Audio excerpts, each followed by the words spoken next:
ಪೂರ್ವಾಶ್ರಮ ಅಂದ್ರೆ ಏನು? ಈಗ ಯಾವ ಪೀಠಕ್ಕೆ ಬಂದಿರ್ತದ ಅದ್ರ ಪೂರ್ವದಲ್ಲಿ ಯಾವ ಆಶ್ರಮ ಪೂರ್ವಾಶ್ರಮ. ಗೃಹಸ್ಥಾಶ್ರಮ, ಬ್ರಹ್ಮಚಾರಿ, ವಾನಪ್ರಸ್ಥ, ಸನ್ಯಾಸಿ, ಆ ಆಶ್ರಮಲಿಂದ ಮುಂದೆ ಬಂದ ಮೇಲೆ ಅದ್ರ ಹಿಂದಿನ ಆಶ್ರಮ. ಮುಂದಿನ ಆಶ್ರಮ. ಈಗ ನೀವು ಗೃಹಸ್ಥಾಶ್ರಮಕ್ಕೆ ಬಂದಿರಿ, ನೀವು ನಿಮ್ಮ ಬ್ರಹ್ಮಚರ್ಯ ಆಶ್ರಮದಾಗ ನೀವು ಏನ್ ಸಾಧನೆ ಮಾಡಿರಿ ಅದು ನಿಮ್ಮ ಪೂರ್ವಾಶ್ರಮ. ಮುಂದೆ ವಾನಪ್ರಸ್ಥಕ್ಕೆ ಹೋದ್ರಿ ಅಂತಂದ್ರೆ ಗೃಹಸ್ಥಾಶ್ರಮ, ಪೂರ್ವಾಶ್ರಮ. ಮತ್ತೆ ನಿನ್ನೇನ ಡೌಟ್ ಕೇಳಿದ್ರಿ? ಯಾರು ಅದರೆಲ್ಲ ಕೊಟ್ರೆ ಗುರುಗಳು?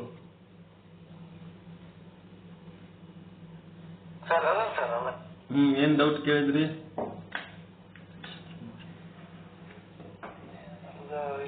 ಪುಸ್ತಕ ಬಿಟ್ಟು ಹೊರಗೆ ಬಂದ ಸರ್ ಈಗ ಇಲ್ಲ, ಬುಕ್ ಡೌಟ್ ಕೇಳಿದ್ದಕ್ಕೆ ಬುಕ್ಕಿಗೆ ಏನ್ ಸಂಬಂಧ? ನೀನು ಡೌಟ್ ಕೇಳಿದ್ರಿ ಪಂಚಬ್ರಹ್ಮರು ಅಂದ್ರೆ ಯಾರು? ಹೌದಿಲ್ಲ? ಪಂಚಬ್ರಹ್ಮನಾದ ಅಂದ್ರೆ ಏನಂತ ಕೇಳಿದ್ರೆ ಇಲ್ಲ?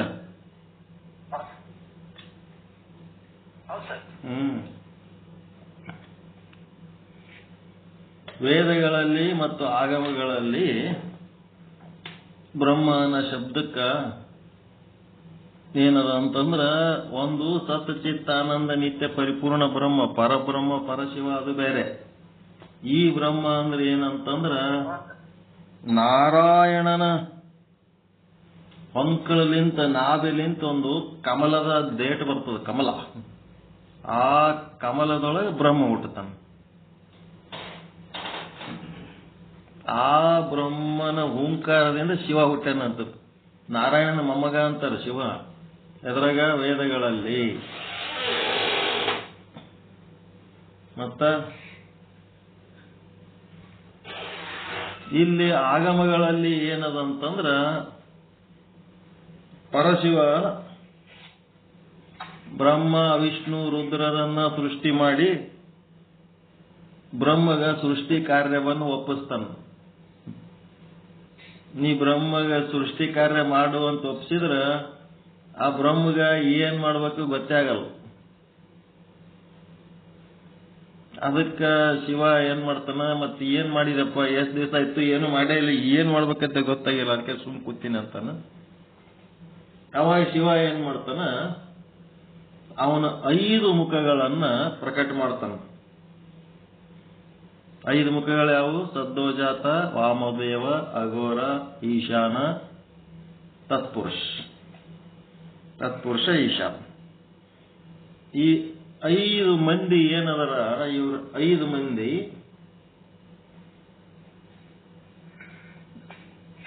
ಪಂಚಬ್ರಹ್ಮರು. ಇವರು ನಮ ಶಿವಾಯ ಅಂದ್ರೆ ಪಂಚಭೂತಗಳದವಲ್ರಿ, ಪೃಥ್ವಿ, ಅಪ್ಪು, ತೇಜ, ಆಕಾಶ, ವಾಯು. ಒಟ್ಟು 5 ಏನ್ ಬರ್ತಾವಲ್ಲ ಅವೆಲ್ಲ ಅಷ್ಟಕ್ಕ ಇವರು ಮೂಲ ಪುರುಷರು. ಏನೇನು 5 ಬರ್ತವೆ ಎಲ್ಲದಕ್ಕ. ಪೃಥ್ವಿ, ನ, ಜಲ, ಮ, ಶಿ ಅಂದ್ರೆ ಅಗ್ನಿ, ವಾ ಅಂತಂದ್ರೆ ವಾಯು, ಯ ಅಂತಂದ್ರೆ ಆಕಾಶ. ಅದೇ ರೀತಿ ಸದ್ದೋಜಾತ, ವಾಮದೇವ, ಅಘೋರ, ಈಶಾನ, ತತ್ಪುರುಷ. ಇವರೇ ಪಂಚಬ್ರಹ್ಮರು. ಈಗ ಓಂ ನಮ ಶಿವಾಯ ಅನ್ನೋ ಟೈಮ್ನೊಳಗ ನಾದ ಆದ ಇಲ್ಲ ಒಂದೊಂದು ಅಕ್ಷರದಾಗ ನಮ ಶಿವಾಯ ಅಂತೀರ ಇಲ್ಲ? ಅದೇ ನಾದನೆ. ಅದ್ರ ಬಗ್ಗೆನೇ ಹೇಳಿದ್ದವ್ರು. ಪಂಚಬ್ರಹ್ಮರ ಪಂಚನಾದಗಳು. ಓಂ ಅನ್ನೋದು ಪರಬ್ರಹ್ಮ, ಶುದ್ಧ ಬ್ರಹ್ಮ, ಪರಶಿವ, ಪರಮಾತ್ಮ.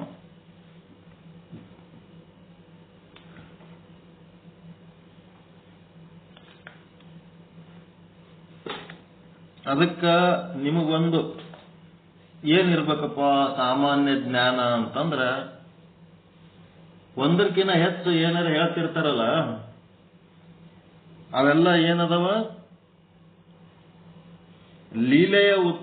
ಲೀಲೆಯ ಉದ್ದೇಶಕ್ಕಾಗಿ ಸೃಷ್ಟಿಯಾಗಿದ್ದಷ್ಟೇ ಅದು. ಅವು ಸತ್ಯ ಅಲ್ಲವು, ಮಿಥ್ಯ. ಮಿಥ್ಯ ವಸ್ತುಗಳವೆಲ್ಲ ಲೀಲೆ ಮಾಡೋದ್ರ ಸಲುವಾಗಿ ಮಾಡಿದ್ದೆಲ್ಲ ಮಿಥ್ಯ. ಅದು ಹೆಂಗಿಲ್ಲಿ ಮಿಥ್ಯ ಅಂತಂದ್ರ ಕನಸು, ನೀವು ನಿನ್ನೆ ನೋಡಿದ ಕನಸು ಇವತ್ತು ನಿಮ್ಗೇನಾಗಿರ್ತದೆ? ಸತ್ಯ ಆಗಿರ್ತದ, ಮಿಥ್ಯ ಆಗಿರ್ತದ? ನಿನ್ನೆ ರಾತ್ರಿ ನೋಡಿದ ಕನಸು ಮಿಥ್ಯ ಆಗಿರ್ತದೆ. ಮತ್ತ ನೀವು ಕನಸು ನೋಡೋ ಟೈಮ್ನಾಗ ಕನಸು ನೋಡೋವನಿಗೆ ಮಕ್ಕೊಂಡವನಿಗೆ ಅದೇ ಸತ್ಯ, ಹೆಸರಿದ್ದವನಿಗೆ ಮಿಥ್ಯ. ಯಾರು ಬ್ರಹ್ಮಜ್ಞಾನಿಗಳಾಗ್ತಾರ ಅವ್ರಿಗೆ ಬ್ರಹ್ಮನೇ ಸತ್ಯ. ಬ್ರಹ್ಮನನ್ನ ನೋಡುವ ತನ್ನೊಳಗೆ ಮತ್ತು ಹೊರ ಜಗತ್ತಿನಲ್ಲಿ ಎಲ್ಲಾ ಕಡೆ, ಎಲ್ಲಾ ಕಾಲದಲ್ಲಿ, ಎಲ್ಲಾ ದೇಶದಲ್ಲಿ, ಎಲ್ಲಾ ವಸ್ತುಗಳಲ್ಲಿ, ಎಲ್ಲಾ ಪ್ರಸಂಗಗಳಲ್ಲಿ ಬ್ರಹ್ಮನನ್ನ ನೋಡಿದ್ರೆ ಅವನಿಗದು ಸತ್ಯ. ಬ್ರಹ್ಮ ನೋಡ್ಲಾಕ ಅವನಿಗೆ ಗೊತ್ತಾಗ್ಲಿಲ್ಲ ಅಂತಂದ್ರ ಅಜ್ಞಾನಿ ಅಂತಾರೆ. ಅಜ್ಞಾನಿಗೆ ಜಗತ್ತಾಗಿ ಕಾಣುತ್ತದೆ, ಮಿಥ್ಯನೇ ಸತ್ಯ ಅವನಿಗೆ. ಅಜ್ಞಾನಿಗೆ ಮಿಥ್ಯನೇ ಸತ್ಯ. ಜಗನ್ಮಿಥ್ಯ ಅಂತ ಶಂಕರಾಚಾರ್ಯರು ಹೇಳಿದ್ರಲ್ಲ, ಆ ಮಿಥ್ಯನೇ ಅಜ್ಞಾನಿಗೆ ಸತ್ಯ.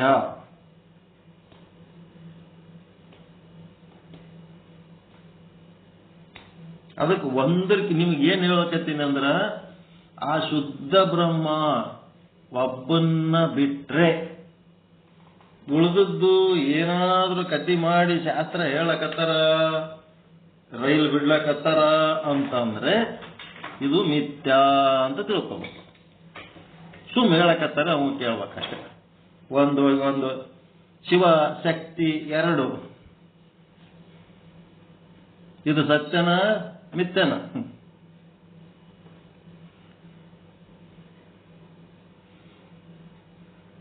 ಹೆಂಗ?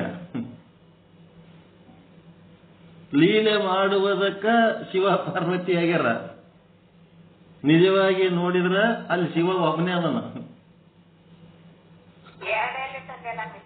ಎರಡು, ಒಂದಕ್ಕಿಂತ ಹೆಚ್ಚು ಏನೇನು ಹೇಳ್ತಾರ ಎಲ್ಲ ಸುಳ್ಳು, ಮಿಥ್ಯ.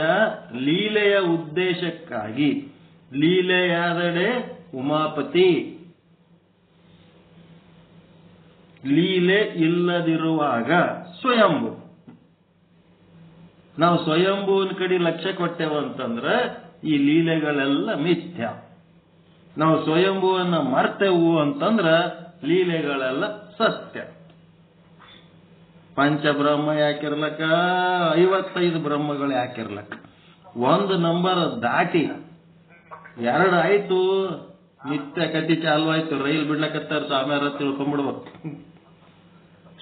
ಬ್ರಹ್ಮ ವಿಷ್ಣು ರುದ್ರ ಇದು ಸತ್ಯನ ಮಿಥ್ಯನ? ರೈಲ ಸತ್ಯನ?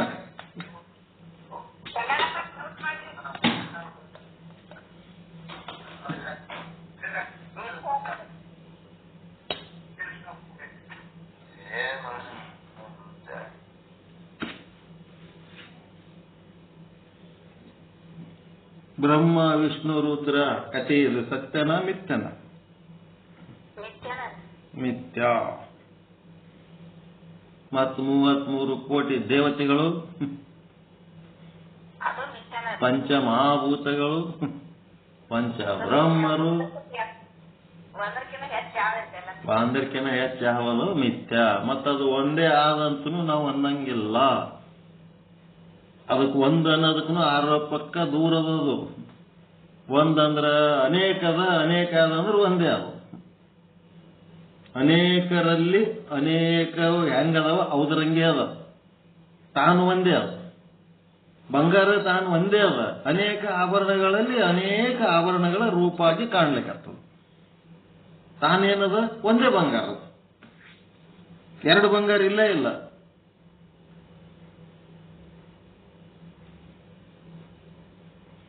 ಪಂಚಬ್ರಹ್ಮ ಗೊತ್ತಾಯ್ತ್ರ ಕೊಟ್ರೈ ಗುರುಗಳು? ಶಿವನ 5 ಮುಖದಿಂದ, ಅವ 5 ಮುಖಗಳಿಗೆ ಪಂಚಬ್ರಹ್ಮ ಅನ್ನೋದು.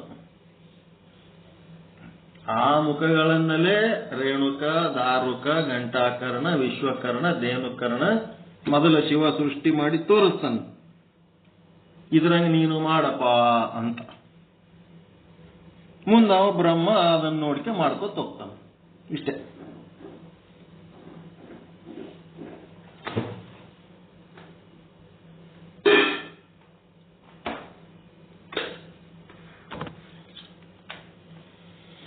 ಫಸ್ಟ್ ಸೃಷ್ಟಿ ಆದವರೇ ಈ ಪಂಚ ಆಚಾರ್ಯರು. ಸೃಷ್ಟಿ ಎಲ್ಲಿ? ದೇವಲೋಕದಾಗ ಸೃಷ್ಟಿ ಆಗ್ತಾರವರು. ದೇವಲೋಕದಾಗ ಸೃಷ್ಟಿ ಆದ್ಮೇಲೆ ಅವರು ಭೂಲೋಕದಾಗ ಅವತರಿಸುವುದಕ್ಕ ಪಂಚ ಜ್ಯೋತಿರ್ಲಿಂಗಗಳನ್ನು ಬಳಸಿಕೊಂಡು ಅದರೊಳಗಿಂದ ಅವತರಿಸಿ ಬರ್ತಾರ ಅವರು.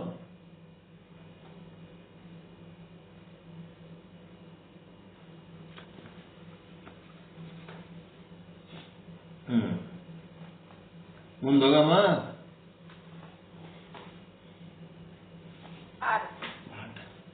ಟೈಮ್ ಭಾಳ ಆಗ್ಯದ, ಹಂಗೆ ಒಂದು 2 ನಿಮಿಷ. ಶ್ರೀ ಜಗದ್ಗುರು ಪಂಚಾಚಾರ್ಯ ಪ್ರಸೀದಂತು ಶ್ರೀ ಚಂದ್ರಶೇಖರ ಗ್ರಂಥಮಾಲೆ ಕುಸುಮ 15 ಪೂರ್ವಾಚಾರ್ಯ ಧರ್ಮದರ್ಶನ. ಯಾರು ನಿರೂಪಣೆ ಮಾಡ್ತೀರಿ ಕರೆಕ್ಟ್ ಆಗಿ ಬರ್ಕೋರಿ. ಪೆನ್ ಕಾಪಿ ತಗೊಂಡು ಬರ್ಕೊಂಡು ಕುಂತು ಹೇಳಿ. ಬಾಯಿಗೆ ಬಂದದ್ದು ಏನಾದ್ರು ಒಂದು ಹೇಳ್ಕೊತ್ ಕೂತ್ರೆ ಹಂಗ. ಸ್ವಯಂ ಜ್ಯೋತಿ ವಿಶ್ವಗುರು ಶ್ರೀ ರೇಣುಕಾಚಾರ್ಯರು, ಇವರ ಬಗ್ಗೆ ಸಂಶೋಧನಾತ್ಮಕ ಗ್ರಂಥ, ಗ್ರಂಥಕರ್ತರು ಸಾಹಿತ್ಯ ವಿಶಾರದ, ಧರ್ಮ ಸಾಹಿತ್ಯ ಭೂಷಣ, ಧರ್ಮ ಸಾಹಿತ್ಯ ಸುಧಾಕರ, ವೇದಮೂರ್ತಿ ಎಂ ಚಂದ್ರಶೇಖರ್ ಆರಾಧ್ಯ, ಬೆಂಗಳೂರು. ಓಂ ಸದ್ಗುರು ಶ್ರೀ ಶುದ್ಧ ಬ್ರಹ್ಮಣೇ ನಮಃ. ಸಮಸ್ತ ಶುದ್ಧ ಬ್ರಹ್ಮ ಸ್ವರೂಪರಲ್ಲಿ ಅನಂತ ಅನಂತ ಪ್ರಣಾಮಗಳು. ಅಗಸ್ತ್ಯ ಮಹರ್ಷಿಗಳನ್ನ ಏನ್ ಮಾಡ್ಕೊಂಡಾರ ರೇಣುಕರು? ನಿಮಿತ್ತ ಮಾಡಿಕೊಂಡು ಇಡೀ ಬ್ರಹ್ಮಾಂಡದ ಸಮಸ್ತ ಜೀವಿಗಳ ಕಲ್ಯಾಣಕ್ಕೋಸ್ಕರವಾಗಿ ಶಿವ ಸಿದ್ಧಾಂತವನ್ನ ಉಪದೇಶ ಮಾಡ್ತಾ ಇದ್ದಾರೆ. ಆ ಶಿವ ಸಿದ್ಧಾಂತದ ಪೈಕಿ ಮೊದಲನೆಯದ್ದು ಅಷ್ಟಾವರಣಗಳು. ಗುರು, ಲಿಂಗ, ಜಂಗಮ, ವಿಭೂತಿ, ರುದ್ರಾಕ್ಷಿ, ಮಂತ್ರ, ಪಾದೋದಕ, ಪ್ರಸಾದ. ಈ 8 ಆವರಣಗಳ ಪೈಕಿ ಗುರು, ಲಿಂಗ, ಜಂಗಮ ಇವು 3 ಪೂಜ್ಯ ವಸ್ತುಗಳು. ವಿಭೂತಿ, ರುದ್ರಾಕ್ಷಿ, ಮಂತ್ರ ಇವು 3 ಪೂಜಾ ಸಾಮಗ್ರಿಗಳು. ಮತ್ತು ಪಾದೋದಕ, ಪ್ರಸಾದ ಇವು ಪೂಜಾ ಫಲಗಳು. ಪೂಜ್ಯ ವಸ್ತುಗಳ ಬಗ್ಗೆನೂ ನಿನ್ನೆ ತಿಳ್ಕೊಂಡಿರಿ ಮೊನ್ನೆ. ಮತ್ತ ನಿನ್ನೆ ಏನ್ ಮಾಡಿದ್ರಿ? ಪೂಜಾ ಸಾಮಗ್ರಿಗಳು ವಿಭೂತಿ, ರುದ್ರಾಕ್ಷಿ, ಮಂತ್ರದ ಬಗ್ಗೆ ಆದಿ ಜಗದ್ಗುರು ರೇಣುಕರ ಉಪದೇಶ. ಯಾರಿಗೆ? ಅಗಸ್ತ್ಯ ಮಹರ್ಷಿಗಳಿಗೆ. ಅಪಾರ ಮಹಿಮಾ ಸಂಪನ್ನ ಅಗಸ್ತ್ಯ ಮಹರ್ಷಿ. ಅಂತ ಅಗಸ್ತ್ಯ ಮಹರ್ಷಿಗಳಿಗೆ ನಿನ್ನೆ ಏನ್ ಮಾಡ್ಕೊಂಡ್ರಿ? ಪೂಜಾ ಸಾಮಗ್ರಿಗಳು ತಿಳ್ಕೊಂಡ್ರಿ. ಇವತ್ತ ಪೂಜೆಯ ಫಲ. ಒಂದು ಪಾದೋದಕ ಮತ್ತು ಪ್ರಸಾದ. ಏನದಪ್ಪ ಅಂದ್ರೆ, ನೀವು ತೀರ್ಥಕ್ಷೇತ್ರಕ್ಕೆ ಹೋದಾಗ ಒಂದೊಂದು ನದಿ ಒಳಗ, ಒಂದೊಂದು ಸರೋವರದೊಳಗ ಏನ್ ಮಾಡ್ತೀರಿ? ಸ್ನಾನ ಮಾಡಿ ಪಾಪ ಕಳ್ಕೊಂಡೇ ಅಂತೀರಿ. ಹೌದಾ? ಹೆಂಗ? ಮತ್ತೀಗ ಗುರುವಿನ ಪಾದೋದಕವನ್ನ ನೀವು ಸ್ವೀಕಾರ ಮಾಡಿದಿರಿ ಅಂತಂದ್ರೆ ಒಂದು ಸರೋವರಕ್ಕೆ ಹೋದ್ರೆ ಒಂದೇ ಸರೋವರದ ಸ್ನಾನ ಮಾಡಿದಂಗ, ಒಂದೇ ಸರೋವರದೊಳಗೆ ನೀವು ಏನು ಪಾಪ ಕಳ್ಕೊಂಡಂಗ. ಆದ್ರೆ ಗುರುಪಾದೋದಕ ಅಂತ ಏನು ಆದಲ್ಲ, ಉದಕ ಅಂದ್ರೆ ನೀರು, ಪಾದ ಅಂತಂದ್ರೆ ಪಾದ. ಗುರುವಿನ ಪಾದೋದಕದ ಒಂದು ಹನಿ ನೀವು ಸ್ವೀಕಾರ ಮಾಡಿದ್ರಿ ಅಂದ್ರ ಪಾಪ ಮತ್ತು ದೋಷ ಏನದವ ಎಲ್ಲ ನಿವಾರಣೆ ಆಗ್ತವ. ಮತ್ತೇನಾಗ್ತದಪ್ಪ ಪಾದೋದಕದಿಂದ ಅಂತಂದ್ರೆ ಏನಾಗ್ತದ? ಏನಾಗ್ತದ? ಏನಾಗಂಗಿಲ್ಲ. ಮಾಡ್ಕೋಬಾರ್ದು, ಪೂಜೆ ಮಾಡ್ಕೋಬಾರ್ದು, ಗುರುಗಳ ಪಾದ ಪೂಜೆ ಮಾಡ್ಕೋಬಾರ್ದು. ಮತ್ತೆ ಹೊಸ ಮಂದಿ ತಯಾರಾಗ್ಯಾರಿ, ಪೂಜೆ ಮಾಡ್ಕೋಬಾರ್ದು, ಏನು ಮಾಡಬಾರ್ದು ಹಂಗೆಲ್ಲ. ಗುರುಗಳಿಗೆ ಯಾರಿಗೆ ಗುರು ಅನ್ಬಾರ್ದು.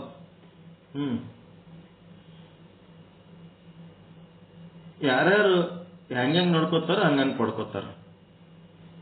ಎಲ್ಲ ಆಚರಣೆಗೆ ಅದರದೇ ಆದ ಫಲ ಇರ್ತದೆ. ಬ್ಯಾಡ್ ಅಂದ್ರೆ ಬಿಟ್ಬಿಡಪ್ಪ, ಹೌದಿಲ್ಲ? ಯಾರನ್ನ ಜಬರ್ದಸ್ತಿ ಮಾಡ್ಯಾರನ್ರಿ, ಬಂದು ನಮ್ಮ ಪಾದ ತೊಳ್ಕೊಂಡು ಕುಡಿರತ್. ಬ್ಯಾಡ್ ಅಂದ್ರೆ ಬಿಡ್ರಿ. ಯಾರು ಪಾದೋದಕ ಸ್ವೀಕಾರ ಮಾಡ್ತಾರ ಅದಕ್ಕೆ ಅದರ ಫಲ ಇದ್ದೇ ಇರ್ತದೆ. ಅದನ್ನ ಶ್ರದ್ಧೆಯಿಂದ ಗುರುಗಳ ಬಳಿ ಕುಳಿತು ಪಾಠ ಕೇಳುವವರು ಗುರುಗಳಲ್ಲಿ ಶ್ರದ್ಧೆಯಿಂದ ಅದನ್ನ ಮಾಡಿ ಎಚ್ಚರಿಕೆಯಿಂದ ಸ್ವೀಕಾರ ಮಾಡುವಂತ ಒಂದು ಕೆಲಸ. ಆ ಕೆಲಸ ಯಾರು ಮಾಡ್ತಾರ ಅವ್ರಿಗೆ ಅದ್ರ ಫಲ ಸಿಕ್ತು. ಯಾರು ಮಾಡಲ್ಲ ಅವ್ರಿಗೆ ಅದ್ರ ಫಲ ಇರಂಗಿಲ್ಲ ಅಷ್ಟೇ. ಜಗತ್ತಿನ ತುಂಬ ಬೇಕಾದಷ್ಟು ಏನೇನೋ ಅದಾವ. ಅವುಗಳ ಸಂಪರ್ಕಕ್ಕೂ ಆದ್ರೆ ಅದ್ರ ಭೋಗ ಸಿಗ್ತದೆ. ಅವುಗಳ ಸಂಪರ್ಕಕ್ಕೆ ಹೋಗಲಿಲ್ಲ ಅಂತಂದ್ರೆ ಅದ್ರ ಫಲ ಇರಲ್ಲ. ಯಾವ್ದಾದ್ರು ಒಂದು ಸಿನಿಮಾ ಟಾಕೀಸ್ ಆದ್ರೆ ಆ ಟಾಕೀಸ್ನಾಗ ತೋರಿಸೋ ಸಿನಿಮಾ ಕಾಣಿಸ್ತದೆ. ಆ ಟಾಕೀಸ್ಗೆ ಹೋಗಲಿಲ್ಲ ಅಂತಂದ್ರೆ ಬಿಡ್ರಿ, ಏನಾಯ್ತು? ಅದ್ರ ಫಲ ಸಿಗಂಗಿಲ್ಲ ಅಷ್ಟೇ. ಆ ಫಲದಿಂದ ವಂಚಿತ ಆಗ್ತೀರಿ ಅಷ್ಟೇ. ಹಂಗ ಇಲ್ಲಿ ಏನಾಗ್ತದ? ಏನ್ ಹೇಳ್ಬೇಕಲ್ಲಕತ್ತೀನಿ? ಏನಾರ ಅರ್ಥ ಬರ್ಲಕತ್ತದ? ಏನಾರ ನಿಮ್ಮೊಳಗೆ ಏನಾರ ಅರ್ಥ ಬರ್ಲಕತ್ತದ?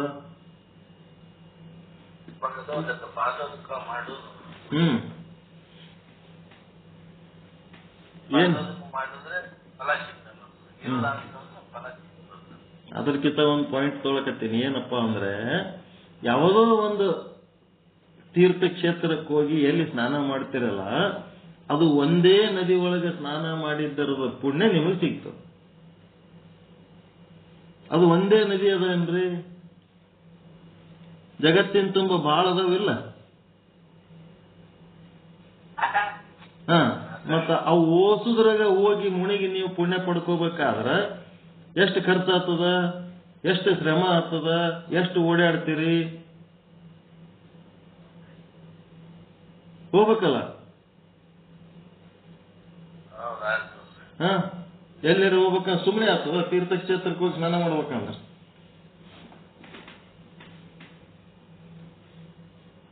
ಅದಕ್ಕ ಆಗಮಗಳು ಏನ್ ಹೇಳ್ತಾವಪ್ಪ ಅಂತಂದ್ರೆ, ಗುರು ಅನ್ನುವ ಒಂದು ಪೂಜ್ಯ ವ್ಯಕ್ತಿ ನಿಮ್ಮನ್ನ ಉದ್ಧಾರ ಮಾಡಬೇಕು, ನಿಮಗೆ ಜ್ಞಾನಿಗಳನ್ನಾಗಿ ಮಾಡಬೇಕು, ನಿಮಗ ನರನನ್ನು ಹರನನ್ನಾಗಿ ಮಾಡಬೇಕು, ಭವಿಯನ್ನ ಭಕ್ತನನ್ನಾಗಿ ಮಾಡಬೇಕು, ಹೌದಿಲ್ಲ?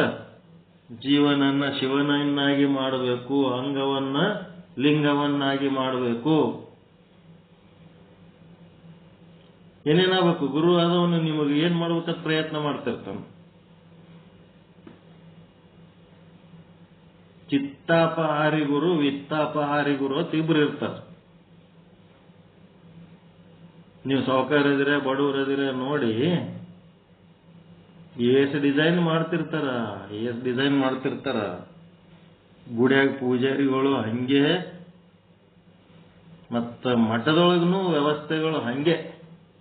ಯಾರು ರೊಕ್ಕ ಜಾಸ್ತಿ ಕೊಡ್ತಾರ ಅವ್ರಿಗೊಂದು ವ್ಯವಸ್ಥೆ ಬೇರೆನೇ ಇರ್ತದೆ. ನಮಸ್ಕಾರ ಮಾಡ್ಕೊಳ್ಳೋರಿಗೊಂದು ಬೇರೆನೇ ಇರ್ತದೆ. ಅವ ಗುಡಿಯಾಗ ಪೂಜಾರಿದಂತೂ ಇಂಥ ಸರ್ಕಸ್ ಇರ್ತದ. ಕೆಲವೊಬ್ಬರಿಗೆ ಅಕ್ಷತೆ ಕೊಡ್ತಾನ, ಕೆಲವೊಬ್ಬರಿಗೆ ಕೊಡಲ್ಲ. ಒಂದು ಬಾಳೆಹಣ್ಣು ತಗೊಂಡು ಕೆಲವೊಬ್ಬರಿಗೆ ಮುರಿದು ಅದರದೊಂದು ತುಂಡು ಕೊಡ್ತಾನ, ಒಬ್ಬೊಬ್ಬರಿಗೆ ಕೊಡಂಗಿಲ್ಲ. ಅದೇನೋ ಒಂದು ಕಿರೀಟಗತ್ಲೆ ಮಾಡಿಟ್ಟಿರ್ತಾರ, ಅದು ಒಬ್ಬೊಬ್ರ ತಲೆಗೆ ಅಂಟಿಸ್ತಾನ, ಒಬ್ಬೊಬ್ರಿಗೆ ಹಚ್ಚಂಗಿಲ್ಲ. ಎಷ್ಟು ಒಬ್ಬೊಬ್ರಿಗೆ ಪತ್ರಿ ಕೊಡ್ತಾನ, ಕೊಡಂಗಿಲ್ಲ. ಒಬ್ಬೊಬ್ರಿಗೆ ಹೂವ ಕೊಡ್ತಾನ, ಕೊಡಂಗಿಲ್ಲ. ಒಬ್ಬರಿಗೆ ತೀರ್ಥ ಕೊಡ್ತಾನ, ಕೊಡಂಗಿಲ್ಲ. ಹೀಗೆ ಅಲ್ಲೊಬ್ರಿಗೆ ಆರಾಮದಿರೇನ್ರಿ ಅಂತ ಕೇಳ್ತಾನ, ಇನ್ನೊಬ್ರಿಗೆ ಮಾತಾಡ್ಸಂಗಿಲ್ಲ. ಏನ್ ಮಾಡ್ಬೇಕು ಹಿಂಗಾದ್ರ? ಅದಕ್ಕ ಇಲ್ಲೇನದಪ್ಪ ಅಂದ್ರ ಯಾವುದೋ ಲೆಕ್ಕ ಹಾಕ್ಲಾರ್ದಂಗ ನಿಮ್ಮನ್ನು ಉದ್ಧಾರ ಮಾಡಬೇಕು ಅಂತ ಯಾವ ಗುರು ಇರ್ತಾನ, ಆ ಸದ್ಗುರುನಾಥನ ಪಾದ ತೊಳೆದು ಪಾದೋದಕದ ಒಂದು ಹನಿ ನೀವು ಸ್ವೀಕಾರ ಮಾಡಿದ್ರಿ ಅಂತಂದ್ರ ಏನಾಗ್ತದ? ಮುಂದಿನ ಅರ್ಥ ನಾವು ನಿಮ್ಮ ಬಾಯಲ್ಲಿ ತೆಗೆಸ್ಬೇಕಲ್ಲ ಕತ್ತೀವ.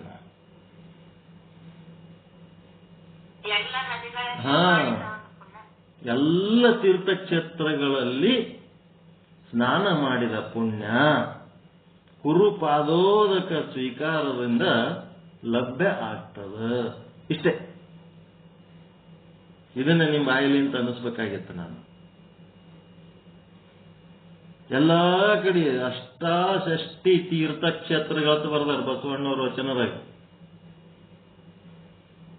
ಕಲ್ಲು ದೇವರು ದೇವರಲ್ಲ, ಮಣ್ಣು ದೇವರು ದೇವರಲ್ಲ, ಲೋಹದ ದೇವರು ದೇವರಲ್ಲ, ತಿರುಪತಿ ದೇವರು ದೇವರಲ್ಲ, ಗೋಕರ್ಣ ದೇವರು ದೇವರಲ್ಲ, ಏನೇನೋ ಬರೆದು ಅಷ್ಟಾಷಷ್ಟಿ, ಷಷ್ಟಿ ಅಂದ್ರೆ 60, ಅಷ್ಟ ಅಂದ್ರೆ 8, 68 ತೀರ್ಥಕ್ಷೇತ್ರಗಳದವಂತ.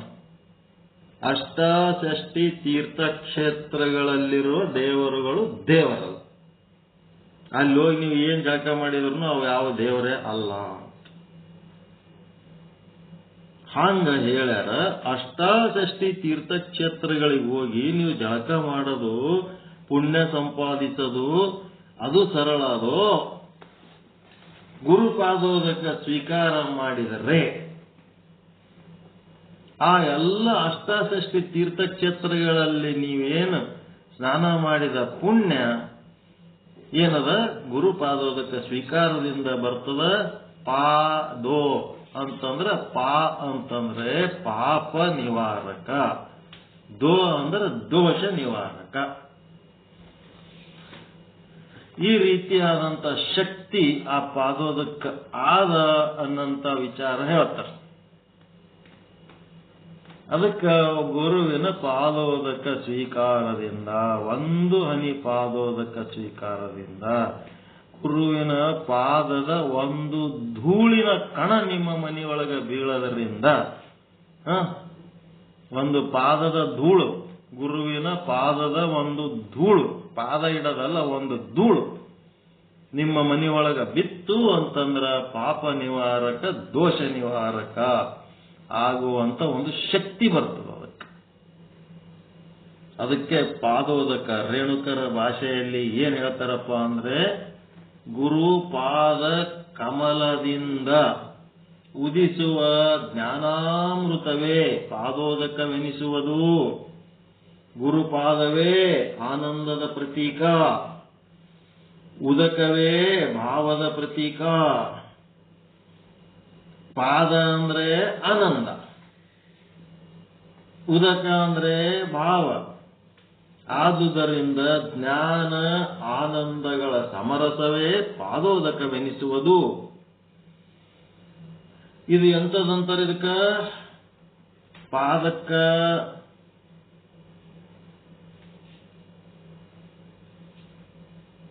ಗುರು ಪಾದ ಅಂದ್ರ ಆನಂದ, ಉದಕ ಅಂದ್ರೆ ಮನಸ್ಸು, ಭಾವ. ಈ ರೀತಿ ಅರ್ಥ ಮಾಡ್ತಾರಲ್ಲ, ಈ ಅರ್ಥ ಯಾವುದು?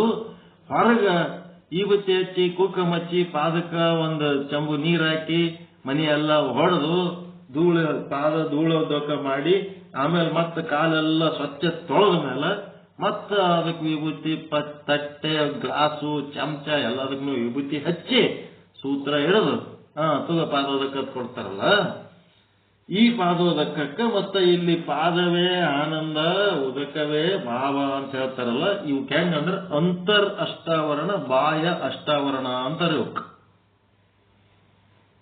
ಬಾಹ್ಯ ಅಷ್ಟಾವರಣ ಅಂದ್ರೆ ಹೊರಗೆ ಲಿಂಗ ಹಾಕೊಳ್ಳೋದು, ಅಂತರ ಅಷ್ಟಾವರಣ ಅಂದ್ರೆ ಒಳಗ ಅರಿವಿರೋದು. ಮತ್ತೆ ಹೊರಗೆ ಲಿಂಗ ಹಾಕೊಳ್ಳೋದು ಒಳಗೆ ಅರಿವಿರೋದು. ಇದು ಹೊರಗೆ ಲಿಂಗ ಹಾಕೊಂಡದ್ದು ಬಾಹ್ಯ ಅಷ್ಟಾವರಣ, ಒಳಗಿರೋದು ಅರಿವು ಅಂತರ ಅಷ್ಟಾವರಣ. ಮತ್ತ ಹೊರಗೆ ಗುರುವಿನ ಮಾತು ಕೇಳ್ಕೊತ ಗುರುಗಳೇ ಅಂತ ಒಬ್ಬ ಸಮರ್ಥ ಶಕ್ತಿವಂತ ಒಬ್ಬ ಉದ್ಧಾರ ಮಾಡುವಂತ ಕಾಳಜಿ ಉಳ್ಳಂತ ವ್ಯಕ್ತಿ ಹತ್ರ ಸರೆಂಡರ್ ಆಗೋದು ಬಾಹ್ಯ ಅಷ್ಟಾವರಣ. ಮುಂದೆ ಆ ಗುರು ಏನ್ ಮಾಡ್ತಾನೆ, ನಿನ್ನೊಳಗೆ ಅರಿಯೋದಲ್ಲಪ್ಪ, ಆ ಅರಿವು ಹೇಳ್ದಂಗೆ ಕೇಳು ಅಂತಂದ್ರೆ ಒಳಗಿರೋ ಅರಿವು ಏನು ಹೇಳಿದ್ದು ಕೇಳ್ತಿರಲ್ಲ ಅದು ಅಂತರ ಅಷ್ಟಾವರಣ. ವಿಭೂತಿ ಹೊರಗೆ ಧರಿಸಿದ್ರಿ ಅಂತಂದ್ರೆ ಬಾಹ್ಯ ಅಷ್ಟಾವರಣ, ಆವರಣ, ಒಂದು ಆವರಣ ಅದು ವಿಭೂತಿ. ಹೆಂಗ ಭಸ್ಮ ಅಂತಂದ್ರೇನು, ನಮ್ಮ ಕೆಟ್ಟ ಮಾತು, ಕೆಟ್ಟ ಆಲೋಚನೆ, ಕೆಟ್ಟ ಕೆಲಸ ನಮಗೆ ಗೊತ್ತಿಲ್ಲದೆ ಇಷ್ಟು ದಿವಸ ಹಿಂಗೆ ಮಾಡಿದೆವು, ಇನ್ನು ಮುಂದೆ ಅವು ಮಾಡಂಗಿಲ್ಲ, ಆಯ್ತು ಬಿಟ್ಟು ಬಿಡ್ತೀವಿ, ಅವೆಲ್ಲ ಸುಟ್ಟು ಭಸ್ಮ ಮಾಡ್ಕೋತೀವಿ ಅಂತೇಳಿ ತನ್ನೊಳಗಿರುವ ಅವಗುಣಗಳನ್ನ ಭಸ್ಮ ಮಾಡಿ ಹಣಿಗೆ ಹಚ್ಕೊಂಡಂತಂದ್ರೆ ಅದು ಅಂತರ ಅಷ್ಟಾವರಣ. ರುದ್ರಾಕ್ಷಿ ಅಂತಂದ್ರೆ ಹೊರಗೆ ಹಾಕೊಳ್ಳೋದು ಬಾಹ್ಯ ಅಷ್ಟಾವರಣ, ಒಳಗೆ ರುದ್ರಾಕ್ಷಿ ಹಾಕೊಳ್ಳೋದು ಅಂದ್ರೆ ಏನು? ರುದ್ರ ಅಂದ್ರೆ ಕಣ್ಣು, ಅಕ್ಷಿ ಅಂದ್ರೆ ಕಣ್ಣು, ರುದ್ರ ಅಂದ್ರೆ ಶಿವನ ದೃಷ್ಟಿ ಹೆಂಗದ? ಎಲ್ಲರ ಜೊತೆಗೆ ಸಮಾನವಾಗಿ ಏನದಲ್ಲ, ಸಮಾನತೆ. ಬಸವಣ್ಣವ್ರು ಫೈಟ್ ಮಾಡಿದ್ದೆ ಅದೇ ಸಮಾನತೆ, ಅದೇ ರುದ್ರಾಕ್ಷಿ. ನಿಮ್ಮೊಳಗ ಸಮಾನತೆಯ ಬುದ್ಧಿ ಇತ್ತು ಅಂತಂದ್ರೆ ಒಳಗಿನ ರುದ್ರಾಕ್ಷಿ. ಒಳಗೆ ಸಮಾನತೆ ಬುದ್ಧಿನೇ ಇಲ್ಲ, ಹೊರಗೆ ರುದ್ರಾಕ್ಷಿ ಹಾಕೊಂಡು ತಿರುಗಾಡ್ತಿದ್ರಿ ಅಂದ್ರೆ ಅದು ಬಾಹ್ಯ ಅಷ್ಟಾವರಣ. ಬಾಹ್ಯ ಅಷ್ಟಾವರಣಗಳು ಹೆಂಗಪ್ಪ ಅಂತಂದ್ರೆ ಯುದ್ಧ ಮಾಡುವ ಕೌಶಲ್ಯ ಗೊತ್ತಿಲ್ಲದೆ ಹೆಗಲ ಮೇಲೆ ಗದೆ ಇಟ್ಕೊಂಡು ತಿರುಗಾಡ, ಆ ಗದೆ ತಗೊಂಡು ಯುದ್ಧ ಮಾಡಕ್ಕೆ ಗೊತ್ತಿಲ್ಲ, ಗದೆ ಹಿಡ್ಕೊಂಡು ತಿರುಗಾಡೋದು, ಹಾಂಗಿದು ಬಾಹ್ಯ ಅಷ್ಟಾವರಣ. ಅಂತರ ಅಷ್ಟಾವರಣನೂ ಇರಬೇಕು, ಬಾಹ್ಯ ಅಷ್ಟಾವರಣನೂ ಇರಬೇಕು. ಮಂತ್ರ ಅಂತಂದ್ರೆ ಓಂ ನಮ ಶಿವಾಯ, ಓಂ ನಮ ಶಿವಾಯ ಮಂತ್ರ ಅಂತಿರ್ತೀರಿ, ಇದು ಬಾಹ್ಯ ಅಷ್ಟಾವರಣ. ಈ ಬಾಹ್ಯ ಅಷ್ಟಾವರಣದಿಂದ ಏನಾಗಬೇಕಾಗ್ಯದ, ಮನಸ್ಸು ನಿಯಂತ್ರಣಕ್ಕೊಳಗಾಗಿ ನಿಶ್ಚಲ ಚಿತ್ತ ಆಗಬೇಕು. ಅದು ಒಳಗೆ ನಿಶ್ಚಲ ಚಿತ್ತ ಆಯ್ತು ಅಂದ್ರೆ ಅದು ಅಂತರ ಅಷ್ಟಾವರಣ. ಹೊರಗೆ ಓಂ ನಮ ಶಿವಾಯ ಅಂತಿದ್ರೆ ಅಂದ್ರೆ ಅದು ಬಾಹ್ಯ ಅಷ್ಟಾವರಣ. ಮತ್ತೀಗ ಪಾದೋದಕ ಅಂತಂದ್ರೆ ಹೊರಗೆ ಕಾಲು ತೊಳ್ಕೊಂಡು ನೀರು ಕುಡಿತೀರಲ್ಲ ಗುರುಗಳ ಪಾದ, ಅದು ಬಾಹ್ಯ ಅಷ್ಟಾವರಣ. ಒಳಗೆ ಪಾದೋದಕ ಅಂತಂದ್ರೆ ಏನದ, ಗುರುವಿನ ಪಾದ ಅಂತಂದ್ರೆ ಆನಂದ, ಮತ್ತ ಉದಕ ಅಂದ್ರೆ ಭಾವ. ನಿಮ್ಮ ಆನಂದ ಭಾವ ಪ್ರಸನ್ನ ಚಿತ್ತರಾಗಿರೋದು ಅದು ಅಂತರ ಅಷ್ಟಾವರಣ. ಗುರುಗಳ ಪಾದೋದಕ ಏನೆಲ್ಲ ತಗೊಂಡ್ರು ಸಹಿತ ರಾಗದ್ವೇಷ ಹೋಗ್ಲಿಲ್ಲ, ಭಯ ಚಿಂತೆ ಹೋಗ್ಲಿಲ್ಲ, ದುಃಖ ದುರ್ಬುದ್ಧಿ ಹೋಗ್ಲಿಲ್ಲ ಅಂತಂದ್ರೆ ಏನ್ ಮಾಡ್ತೀರಿ? ಅಂತರ ಅಷ್ಟಾವರಣದೊಳಗೆ ಏನಿರ್ಬೇಕು? ಆನಂದ ಇರಬೇಕು. ಮತ್ತೆ ಮನಸ್ಸು ಹೆಂಗಿರ್ಬೇಕು? ಪ್ರಸನ್ನ ಇರಬೇಕು. ಹಿಂಗೆ ಆದುದರಿಂದ ಜ್ಞಾನ ಮತ್ತು ಆನಂದಗಳ ಸಮರಸವೇ ಪಾದೋದಕವೆನಿಸುವುದು. ಶಿಷ್ಯನು ಗುರು ಪಾದೋದಕವನ್ನ ಶ್ರದ್ಧಾ ಭಕ್ತಿಯಿಂದ ಸೇವಿಸುವುದರಿಂದ ಅವನ ಅಜ್ಞಾನ ಅಳಿಯುವುದು, ಸುಜ್ಞಾನ ಮೂಡುವುದು, ಭವ ಹಿಂಗುವುದು. ಪಾದೋದಕವು ಭಕ್ತನಿಗೆ ಸಕಲ ಪುರುಷಾರ್ಥಗಳನ್ನು ನೀಡುವ ದಿವ್ಯ ಚಿಂತಾಮಣಿ. ಅದಕ್ಕೆ ಗುರುಗಳಿಗೆ ಮನೆಗೆ ಕರೆಸಿ ಪಾದ ತೊಳ್ಕೋಬೇಕಂತ. ಏನ್ ಪಾದ ತೊಳ್ಕೋತಾರ, ನೀರು ಅಲ್ಲಿ ಇಲ್ಲಿ ಒಂದೆರಡು ಸಿಡಿಸ್ತಾರ, ಆಮೇಲೆ ಹೋಗಿ ಅಲ್ಲೇ ಹೊರಗೆ ಹೂವಿನ ಗಿಡಕ್ಕೆ ಹಾಕಿಬಿಡ್ತಾರ. ಅದು ಪಾದೋದಕ ಅಲ್ಲ, ಅದು ಧೂಳೋದಕ. ಪಾದ ಧೂಳು ಇರೋದು ಧೂಳೋದಕ. ಎಲ್ಲ ಸ್ನಾನ ಮಾಡಿಸಿ ಚಂದ ಪಾದ ಎಲ್ಲ ತೊಳಿಬೇಕು. ಮೊದಲು ತೊಳೆದ ಮೇಲೆ ಪಾದದ ಮೇಲೆ ನೀರು ಹಾಕ್ಬೇಕು. ಪೂಜೆ ಮಾಡಿ ನೀರು ಹಾಕಿ ಅದೆಲ್ಲ ಏನ್ ಮಾಡ್ಬೇಕು, ಅದು ಪದ್ಧತಿ ಪ್ರಕಾರ ಮಾಡಬೇಕು. ಅದಕ್ಕೆ ಪಾದೋದಕ ಭಕ್ತನಿಗೆ ಸಕಲ ಪುರುಷಾರ್ಥಗಳನ್ನು ನೀಡುವ ಚಿಂತಾಮಣಿ. ಧರ್ಮ, ಅರ್ಥ, ಕಾಮ, ಮೋಕ್ಷ ಎಲ್ಲನೂ ಸಿಗ್ತದೆ ಇದರಿಂದ, ಪಾದೋದಕದಿಂದ. ಗುರುಪಾದದಲ್ಲಿ ಏನದಪ್ಪ ಅಂದ್ರೆ ಬ್ರಹ್ಮಾಂಡವೇ ಅಲ್ಲದೆ ಮತ್ತೇನದ? ಗುರುಪಾದೋದಕದಲ್ಲಿ ಬ್ರಹ್ಮಾಂಡ ಅಲ್ಲದೆ ಸಾಕ್ಷಾತ್ ಬ್ರಹ್ಮನೇ ನೆಲೆಸಿರುತ್ತಾನೆ. ನೋಡ್ರಿ ಎಂತ ಮಾತು ಹೇಳ್ಬಿಟ್ರೆ, ಶಿವನೇ ನೆಲೆಸಿರ್ತಾನೆ. ಬರೇ ಬ್ರಹ್ಮಾಂಡ ಅಷ್ಟೇ ಅಲ್ಲ, ಶಿವನೇ ನೆಲೆಸಿರ್ತಾನೆ ಗುರುವಿನ ಪಾದದಲ್ಲಿ. ಯಾರು ಹೇಳಕತ್ತಾರಿದು? ರೇಣುಕರು ಅಗಸ್ತ್ಯರಿಗೆ ಉಪದೇಶ ಮಾಡ್ಲಿಕ್ಕತ್ತಾರ. ಯಾವುದರ ಗ್ರಂಥ ಅದ ಏನ್ರಿ ಇಟ್ಟು ಸ್ವಚ್ಛ ಬರೆದದ್ದು? ಗುರುವಿನ ಪಾದದೊಳಗೆ ಸಾಕ್ಷಾತ್ ಶಿವನೇ ಅದನಂತ.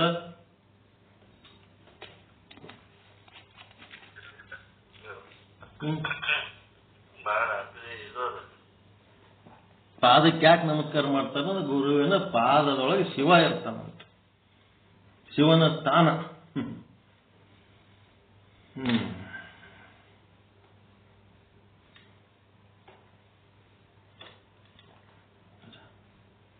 ಅದಕ್ಕೆ ಪಾದೋದಕ್ಕದ್ದು ಹೇಳ್ಬೇಕಾದ್ರೆ ಎಲ್ಲದಕ್ಕೂ ಒಂದು 3 ತಾಸಿನ ಲೆಕ್ಚರ್ ಅದಾವ. ನಮ್ಮ ವಿಭೂತಿ ಹಿಡಿದ್ರೆ ಅದಕ್ಕೊಂದು 3 ತಾಸು, ರುದ್ರಾಕ್ಷಿ ಹಿಡಿದ್ರೆ ಅದಕ್ಕೊಂದು 3 ತಾಸು, ಎಲ್ಲಾನು ಒಂದು 3 ತಾಸಿನ ಲೆಕ್ಚರ್ಸ್ ಇರ್ತಾವ. ಇವು ಸಿಂಪಲ್ ಆಗಿ ಹೇಳ್ಕೊತ ಹೊಂಟಿವಿ ನಾವು ಅಷ್ಟೇ.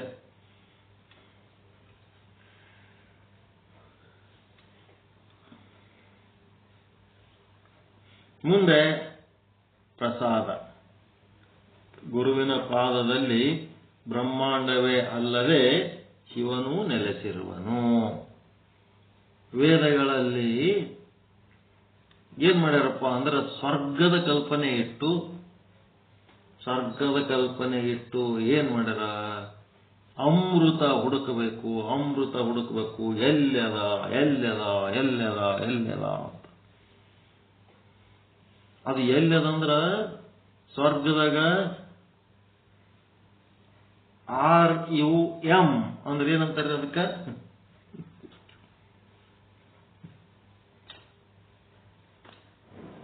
RUM ಅಂದ್ರೆ ಏನ್ರಿ? ರಮ್ ಅಂದ್ರೆ ಏನು? ರಂಬೆ, ಊರ್ವಶಿ, ಮೇನಕ್ಕೆ.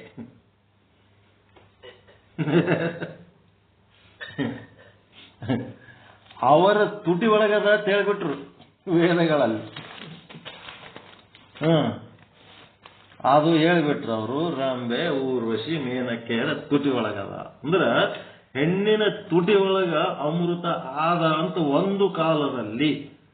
ಅದೇ ಅವರಿಗೆ ಭಾರಿ ದೊಡ್ಡ ಸುಖ ಅನಿಸ್ಬಿಟ್ಟಿತ್ತು. ಮುಂದೆ ಬರ್ತಾ ಗೊತ್ತಾಯ್ತು ಜೊಲ್ಲಂತ. ಆಮೇಲೆ ಇದು ಬರಬರಿ ಇದು ಅಮೃತ ಹೆಂಗ ಆಗ್ತದ ಅಂತೇಳಿ ಅದನ್ನ ರಿಸರ್ಚ್ ಮಾಡಿ ಅಮೃತ ಎಲ್ಲದ ತುಡುಕ ಕಡಿಗೆ ಅದು ಎಲ್ಲಿಗೆ ಬಂದು ರಿಸರ್ಚ್ ನಿಂತದ ಅಂದ್ರೆ ಗುರುವಿನ ಪಾದದಲ್ಲಿ ಏನದ ಅಮೃತ ಆದ ಅಂತೇಳಿ ಗೊತ್ತಾಗ್ಬಿಟ್ಟು. ಅದಕ್ಕೆ ಪೂರ ವಯಸ್ಸಾಗಿ ಸಾಯ ಟೈಮ್ನೊಳಗ ಏನ್ ಮಾಡ್ತಾರ? ವಿಭೂತಿ ವೀಳ್ಳೆ ಅಂತೇಳಿ ಮಾಡಿ ಪ್ರತಿನಿತ್ಯ ಗುರುಗಳಿಗೆ ಕರ್ಕೊಂಡೆ ಊಟ ಮಾಡಿಸ್ತಾರ. ಗುರುಗಳಿಗೆ ಕರೆಸಿ ಉಣಿಸಿ ಅವರು ಉಂಡ ನೈವೇದ್ಯನೇ ಅವನಿಗೆ ಉಣಿಸ್ತಿರ್ತಾರ. ಅವ್ರೇನು ಊಟ ಮಾಡ್ತಾರಲ್ಲ ಆ ಪ್ಲೇಟ್ನೊಳಗಿಂದು, ಅವ್ರು ಉಣ್ಣ ಪ್ಲೇಟ್ನೊಳಗಿಂದು ಇವ್ರು ಮುಂದೊಂದು ಪ್ಲೇಟ್ ಹಿಡಿತಾರ. ಅವರಿಗೆ ಮೊದಲು ನೀಡ್ತಾರೆ ಸ್ವಾಮಿಯರಿಗೆ. ನೀಡಿದ್ಮೇಲೆ ಅವ್ರಿಗೆ ಊಟ ಸ್ಟಾರ್ಟ್ ಆಗ್ತದೆ. ಸ್ವಾಮಿಯರ್ದು ಸ್ಟಾರ್ಟ್ ಆದ್ಮೇಲೆ ಒಂದು ತುತ್ತು ಅವ್ರ ಬಾಯಿಗೆ ಇಟ್ಕೊಂಡ ಮೇಲೆ ಅದೇನಾಯ್ತು? ಪ್ರಸಾದ ಆಗಿಬಿಡ್ತು. ಪ್ರಸಾದ ಆಗಿ ಅವ್ರೇನ್ ಮಾಡ್ತಾರೆ? ಮುಂದೆ ಇವರು ಒಂದು ತಟ್ಟೆ ಹಿಡ್ಕೋತಾರೆ. ಆ ತಟ್ಟೆ ಒಳಗ ಅವ್ರ ತಟ್ಟೆ ಒಳಗೆ ಏನ್ ನೀಡ್ಯಾರ ಅದ್ರದ್ದೆಲ್ಲ ಒಂದೊಂದು ಅಂಶ ಇವರಿಗೆ ನೀಡ್ತಾರೆ. ಅದನ್ನೇ ಅವನಿಗೆ ಉಣಿಸ್ತಾರೆ. ವಿಭೂತಿ ವೀಳ್ಳೆ ಅಂತ ಮಾಡ್ತಾರೆ ಕಡೆಗೆ ಸಾಯ ಸಮಯದಲ್ಲಿ. ಇದ್ಯಾರು ವಿಭೂತಿ ವೀಳ್ಳೆ ಮಾಡ್ಕೋತಾರ? ಯಾರಿಗೆ ಮಾಡ್ತಾರೆ ಗೊತ್ತ? ಕೇಳಿರ ಇಲ್ಲ? ಇದು ಸಾಯಾಗಿದ್ ಮಾಡೋದು ಕೇಳಿರ ಇಲ್ಲ? ವಿಭೂತಿ ವೀಳ್ಳೆ ಮಾಡೋದು ಏನ್ರಿ? ಗೊತ್ತಿಲ್ಲಲ್ಲ? ಈಗ ಡಾಕ್ಟರ್ ಏನ್ ಮಾಡ್ಬಿಡ್ತಾರ? ಆಯ್ತು ಔಷಧ ಎಲ್ಲ ಕೊಟ್ಟೆವು, ಇನ್ ಮುಂದೆ ದಿನ ಇದೇ ಕೊಟ್ಕೋತೆ ಹೋಗ್ಬೇಕು, ಮನ್ಯಾಗನು ಒಯ್ದು ಕೊಡ್ಬೋದು ಇಲ್ಲೇ ದವಾಖಾನೆಗೆ ಇಟ್ಟಿಕೆ ನೀವು ಗ್ಲುಕೋಸ್ ಏರಿಸ್ಬೇಕು ಕೂತ್ರಿ ಅಂದ್ರೆ ಜಗ್ಗಿ ಬಿಲ್ ಆಗ್ತದ, ಮನೆಗೆ ಹೋಯ್ರಿ, ಯಾರ್ಯಾರು RMP ಡಾಕ್ಟರ್ಗಳು ಗ್ಲುಕೋಸ್ ಏರಿಸ್ತಾರ, ನಿಮ್ ರೊಕ್ಕ ಕಡಿಮೆ ಆಗ್ತದ, ಕರ್ಕೊಂಡು ಹೋಗ್ಬಿಡ್ರಿ ಅಂತ ಕಾಳಜಿ ಮಾಡಿ ಹೇಳ್ತಾರ. ಮೂಗ್ದಾಗ ಒಂದು ಬಾಯಾಗ ಒಂದು ಪೈಪ ಎಲ್ಲೆಲ್ಲೋ ಪೈಪ್ ಇಟ್ಟು ಕಳಿಸ್ಬಿಡ್ತಾರ, ತಗೊಂಡು ಆಯ್ತು ಮುಗಿತೀವ್ರಿ ಕೆಲಸ. ಪಾಕೆಟ್ ಕಟ್ಟಿರ್ತಾರ, ತೆಳಗೊಂದು ಅಲ್ಲೊಂದು ಇಲ್ಲೊಂದು ಪೈಪ್ ಹಾಕಿರ್ತಾರ. ಹಾಕೊಂಡು ಆಯ್ತು ಆಂಬುಲೆನ್ಸ್ನಾಗ ಮನೆಗೆ ತಂದು ಇಳಿಸ್ಬಿಡ್ತಾರೆ. ಇಳಿಸಿದ ಮೇಲೆ ಅವಾಗರೇ ಇವನಿಗೆ ಬುದ್ಧಿ ಬರ್ತದೇನು ಏನಾರ ಒಂದು, ಏನಿಲ್ಲ ಮತ್ತ ಅದೇ ರೊಕ್ಕ ಲೆಕ್ಕ ಮನಿ ಹೊಲ ಹೆಂಡತಿ ಮಕ್ಕಳು ಬರೀ ಅದೇ ಮಾತಾಡ್ತಿರ್ತಾನ. ಹಂಗೆ ಏನ್ ಮಾಡ ಮಾತಾಡ್ತಿರ್ತಾನೆ. ಆಮೇಲೆ ಇದು ವಿಭೂತಿ ವೇಳೆ ಅಂತ ಆ ಸಮಯದಲ್ಲಿ ಮಾಡ್ತಾರೆ. ಈಗಲೂ ಮಾಡ್ಬೋದು. ಅದೇನು ವಿಭೂತಿ ವೇಳೆ ಅಂತಂದ್ರೆ ಏನು? ವಿಭೂತಿ ವೇಳೆ ಅಂತಂದ್ರೆ ಏನು? ಪ್ರತಿನಿತ್ಯ ಗುರುಲಿಂಗ ಜಂಗಮರಿ ಉಣಿಸಿ ತಾನು ಊಟ ಮಾಡೋದು, ಅವ್ರ ಪ್ರಸಾದನೇ ಇವನು ತಗೊಳ್ಳೋದು. ಜಂಗಮರಿ ಉಣಿಸ್ಲಾರ್ದೆ ಅವ ಉಣಂಗಿಲ್ಲ. ಅದೇ ವಿಭೂತಿ ವೇಳೆ. ನಾವು ಸಣ್ಣವರಿದ್ದಾಗ ಮನೆಗೆ ಮಾಡ್ತಿದ್ರೆ ನಮ್ಮಲ್ಲಿ ಹಬ್ಬ ಹುಣ್ಣಿಮೆ ಏನ್ರಿ ಬತ್ತು ಅಂತಂದ್ರೆ ಫಸ್ಟ್ ಸ್ವಾಮಿಗಳಿಗೆ ಉಣಿಸಿ ಆಮೇಲೆ ನಾವೆಲ್ಲ ಊಟ ಮಾಡ್ತಿದ್ವಿ. ಅದ ಅಮಾವಾಸ್ಯೆ ಹುಣ್ಣಿಮೆಗೆ ಮಾಡೋದು ಬೇರೆ. ಇದೇನದ ಸಾವು ಸಮೀಪ ಬಂದಾಗ ದಿನ ಜಂಗಮರಿಲ್ಲ ಊಟ ಮಾಡಂಗಿಲ್ಲ. ಅವ ಯಾವಾಗ ಊಟ ಮಾಡೋ ಸಮಯ ಇರ್ತೋ ಆ ಟೈಮಿಗೆ ಮೊದಲು ಜಂಗಮ ಹೋಗಿ ಉಣಬೇಕು, ಆಮೇಲೆ ಇವನಿಗೆ ಉಣಿಸ್ಬೇಕು. ಜಂಗಮ ಕಂಟಿನ್ಯೂ ಅವ್ರ ಮನೆಗೆ ಇದ್ದಂಗೆ ಆಲ್ಮೋಸ್ಟ್. ಅವನಿಗೆ ಯಾವಾಗ ಊಟ ಮಾಡಿಸ್ಬೇಕಂತಾರ ಅವ ಉಂಡದ್ದೇ ಇವನಿಗೆ ಉಣಿಸ್ಬೇಕು.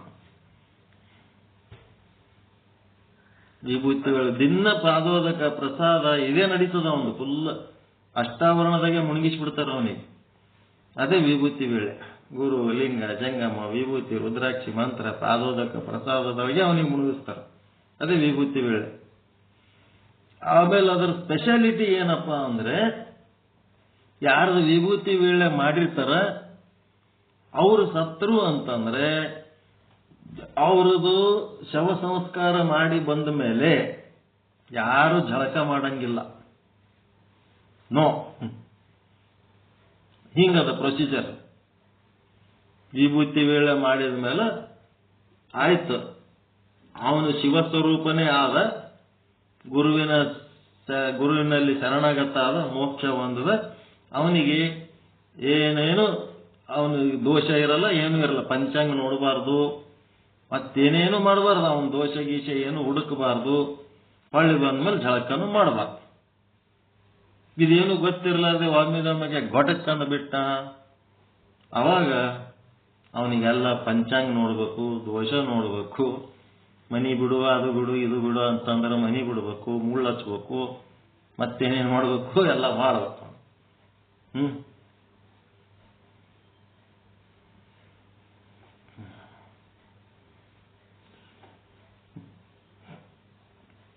ನೆಕ್ಸ್ಟ್ ಪ್ರಸಾದ್. ನಾಳೆ ಹೇಳವೇನ್ರಿ ಪ್ರಸಾದ? ಏನ್ ಹೇಳ್ಬಿಡಮ್ಮ, ನಾಳೆ ಹೇಳಮ್ಮ, ಟೈಮ್ ಭಾಳ ಆಗ್ಯದ. ಪಾದೋದಕ್ಕನೇ ಸಾಕು, ಮನರಾಯ್ತು.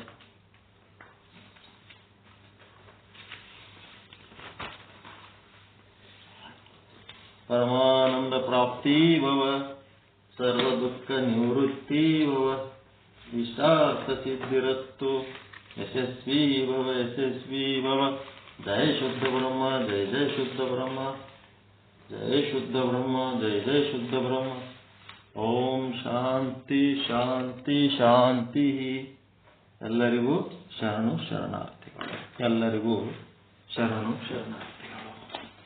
ವಿಭೂತಿ ವೇಳೆ ಏನಪ್ಪ ಅಂದ್ರೆ ಜೊತೆಗೆ ಗುರುವನ್ನು ಇಟ್ಕೊಂಡ್ಬಿಡೋದು ಅಷ್ಟೇ. ಸಂಗತೆ ಕೃಷ್ಣ ಅರ್ಜುನ ಹೆಂಗ್ ಜೊತೆಯಾಗಿರ್ತಾರ ಹಂಗ ಒಬ್ಬ ಗುರುಗಳಿಗೆ ಮನ್ಯಾಗ ಕರೆಸ್ಕೊಂಡು ಇಟ್ಕೊಂಡ್ಬಿಡೋದು. ಪ್ರತಿ ಸಲ ಅವನ ಬಾಯಾಗ ನೀರು ಹಾಕ್ಬೇಕಾದ್ರೆ ಮೊದಲ ಈ ಗುರುವಿನಿಗೆ ಮುಟ್ಟಿಸೆ ಇವರು ಒಂದು ಪಾದ ಅಥವಾ ಬೆರಳು ಏನಾದ್ರೂ ಆ ನೀರಾಗ ಎದ್ದಿ ಕೊಟ್ರೆ ಅವ ಕುಡಿಬೇಕು. ಇವ್ರ ಆಜ್ಞೆ ಇರ್ಲಾರ್ದೆ ಅವ ಏನು ಸ್ವೀಕಾರ ಮಾಡಂಗಿಲ್ಲ. ಅಂಥದ್ದೊಂದು ಸ್ಥಿತಿ ವಿಭೂತಿ ವೇಳೆ. ವೇಳೆ ವೇಳೆ ವೇಳೆ ಅಂದ್ರೆ ಸಮಯ. ವಿಭೂತಿ ಅಂತಂದ್ರ ವಿಶೇಷ ವ್ಯಕ್ತಿ. ವಿಭೂತಿ ಅಂತಂದ್ರೆ ವಿಭೂತಿ ಅಂದ್ರೆ ವ್ಯಕ್ತಿ, ವಿಭೂತಿ ಅಂದ್ರೆ ವಿಶೇಷ ವ್ಯಕ್ತಿ, ಶಿವಸ್ವರೂಪವಾದ ವಿಶೇಷ ವ್ಯಕ್ತಿ. ವೇಳೆ. ವಿಭೂತಿ ವೇಳೆ ಅದ್ರ ಬಗ್ಗೆ ಇನ್ನ ಬೇಕಂದ್ರೆ ಡೀಟೇಲ್ ಆಗಿ ಮತ್ತೆ ಹೇಳೋಣ. ಅವನ ಪೂಜ್ಯ ವಸ್ತು, ಅವನಿಗೇನು ದೋಷ ಕೇಳಬಾರ್ದು, ಏನೇನು ಕೇಳಬಾರ್ದು. ಗುರು ಕಡೆಗೆ ಸಾಯ ಟೈಮ್ ಗುರುಗಳಿಗೆ ನೆನೆಸ್ಕೊತ ಗುರುಗಳ ಸಂಗಟ ಪಾದೋದಕ್ಕೆ ಪ್ರಸಾದ ತಗೋತ್ ಸಾಯವನಿಗೆ ಏನ್ ದೋಷ ಇರ್ಲಕ್ ಸಾಧ್ಯ? ನಮ್ಮಲ್ಲಿ ರಾಯಚೂರಾಗ ನಿರಂಕಾರಪ್ಪ ಅಂತಿದ್ರು ಮಠದೊಳಗೆ. 3-3.5 ಸಾವಿರ ಪ್ರವಚನಗಳು ಮಾಡಿದ್ದು ಎಲ್ಲ ಕೂತು ಬರ್ಕೊಂಡ್ರು ಅವ್ರು. 85 ವರ್ಷನವ್ರವ್ರು. ಬರದೇ ಬರೆದ್ರು. ಸುಮಾರು 40 ವರ್ಷ ಬರ್ದಾರ ಅವ್ರು. ಬರೆದು ನಡಬರ್ಕೆ ಏನಾಗ್ಬಿಡ್ತು, ತಲೆಯಾಗ ಒಂದು ನರ ಟಪ್ ಅಂದ್ಬಿಡ್ತಾವ. ಬ್ರೇನ್ ಹೆಮರೇಜ್ ಅಂತಾರೆ, ಬ್ರೇನ್ ರಕ್ತಸ್ರಾವ ಆಯ್ತು. ಮತ್ತ ಅದರ್ಲಿಂತನೂ ಗೆದ್ರವ್ರು, ಆರಾಮಾಗಿ ಮೊನ್ನೆ ಸ್ವಲ್ಪ ದಿವಸ ಹಿಂದ ಹೋದ್ರು. ಅವರೆಲ್ಲ ವಿಭೂತಿ ವೇಳೆ ಎಲ್ಲ ಸ್ನಾನ ಪೂಜೆ ಆಚರಿಸಿದ್ರು. ಮತ್ತೆ ಒಂದು ಗುರುಗಳ ಪಾದ ಪೂಜೆ ಮಾಡಿಕೊಂಡು ಹೊರಗೆ ಬಂದ ಮೇಲೆ ಅವರಿಗೆ ನೋಡ್ಬೇಕು ನೀವು, ಸೂರ್ಯನ ತೇಜಸ್ಸು ಒಳಗೆ ಅಷ್ಟು ಆನಂದ ಪಟ್ಟಿರ್ತಾರೆ ಅವರು, ಅಷ್ಟು ಖುಷಿ ಪಟ್ಟಿರ್ತಾರೆ ಗುರುವಿನ ಪಾದ ಪೂಜೆ ಮಾಡ್ಬೇಕಾದ್ರೆ.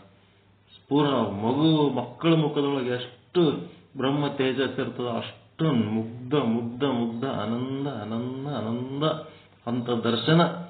ಆ ನಿರಂಕಾರಪ್ಪ ಗುರುಪಾದ ಪೂಜೆ ಮಾಡಿ ಹೊರಗೆ ಬರಾಗ ಅವನ ಮುಖ ನೋಡ್ಬೇಕು.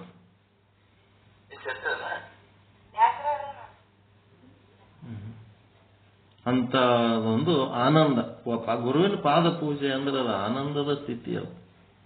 ಅದ ಆನಂದ ಅನುಭವಿಸಬೇಕು. ಓಕೆ,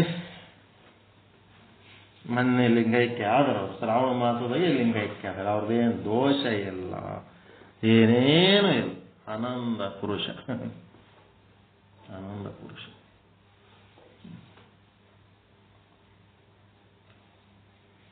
ಓಕೆ, ಮತ್ತೆ ನಾಳೆ ನೋಡೋಣ ಪ್ರಸಾದದ ಬಗ್ಗೆ. ಸ್ವಲ್ಪ ಮಹತ್ವ ತಿಳಿದ್ರೆ ಪಾದೋದಕದ ಬಗ್ಗೆ ಎಷ್ಟು ಇಂಪಾರ್ಟೆಂಟ್.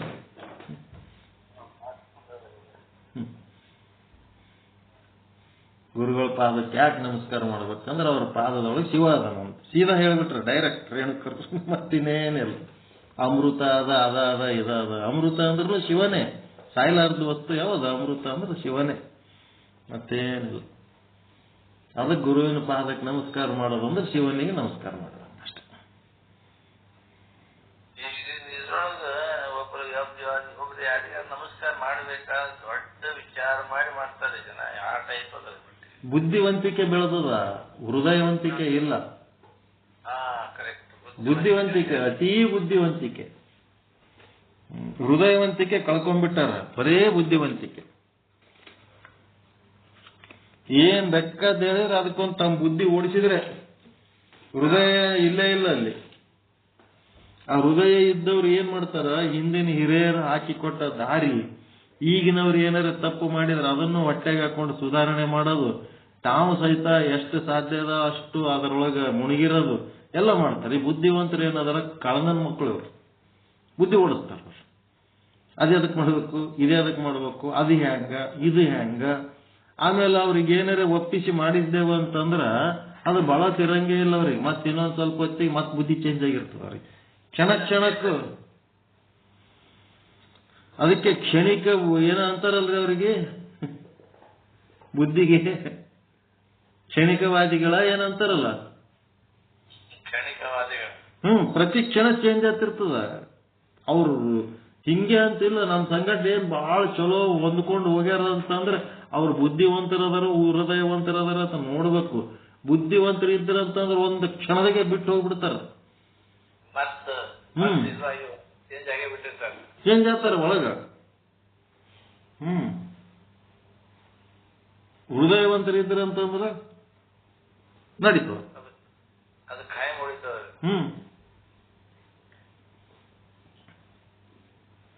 ಹೃದಯವಂತರು ಬುದ್ಧಿವಂತರು ಅಂತ ಇರ್ತಾರ. ಕೆಲವೊಬ್ಬರಿಗೆ ಬುದ್ಧಿನೂ ಇರಲ್ಲ, ಹೃದಯನೂ ಇರಲ್ಲ. ಅವ್ರು ಮೂರ್ಖರು ಇರ್ತಾರ, ಎರಡೂ ಇರಲ್ಲ. ಬುದ್ಧಿ ಇರ್ಲಾರ್ದೆ ಬುದ್ಧಿವಂತರಂಗ್ ನಾಟಕ ಮಾಡ್ಲಕ್ ಹೋಗ್ತಾರ, ಹೃದಯ ಇರ್ಲಾರ್ದೆ ಹೃದಯವಂತರಂಗ್ ನಾಟಕ ಮಾಡ್ಲಕ್ ಹೋಗ್ತಾರ, ಮೂರ್ಖರಾಗಿರ್ತಾರ. ಏನು ಸಾಧನೆ ಮಾಡ್ಲಕ್ಕಾಗಲ್ಲ. ತಮಗೂ ತಿಳಿಯಲ್ಲ, ಇನ್ನೊಬ್ರು ಹೇಳಿದ್ದು ಕೇಳ.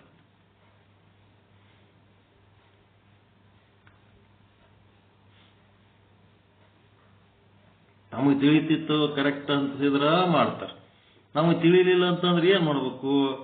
ನಮ್ಗೆ ಸ್ವಂತ ಬುದ್ಧಿ ಇಲ್ಲಪ್ಪ, ನಮ್ ಹಿರಿಯರ ಮಾತು ಕೇಳಬೇಕು. ಹಿರಿಯರು ಏನ್ ಮಾಡ್ತಿದ್ರು?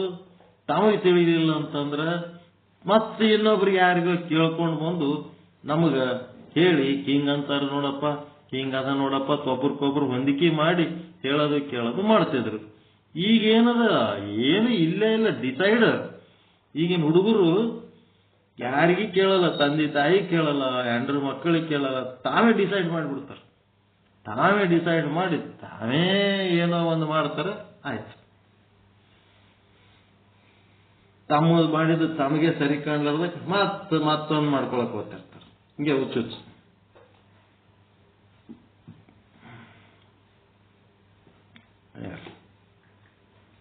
ಮತ್ತೇನ್ ಮಾತಾಡ್ಬೇಕ್ರಿ? ಯಾರೇ ಏನಿಲ್ರಿ? ಓಕೆ, ಆಯ್ತು, ನಮಸ್ಕಾರ, ಬಾಯ್ ಬಾಯ್, ಗುಡ್ ಬಾಯ್. ಎಲ್ಲರಿಗೂ ಶರಣಾರ್ಥಿಗಳು. ಎಲ್ಲರಿಗೂ ಶರಣ. ಜೈ ಶುದ್ಧಮ್ಮ, ಜೈ ಜೈ ಶುದ್ಧಮ್ಮ. ಎಲ್ಲರಿಗೂ ಶರಣಾರ್ಥಿ.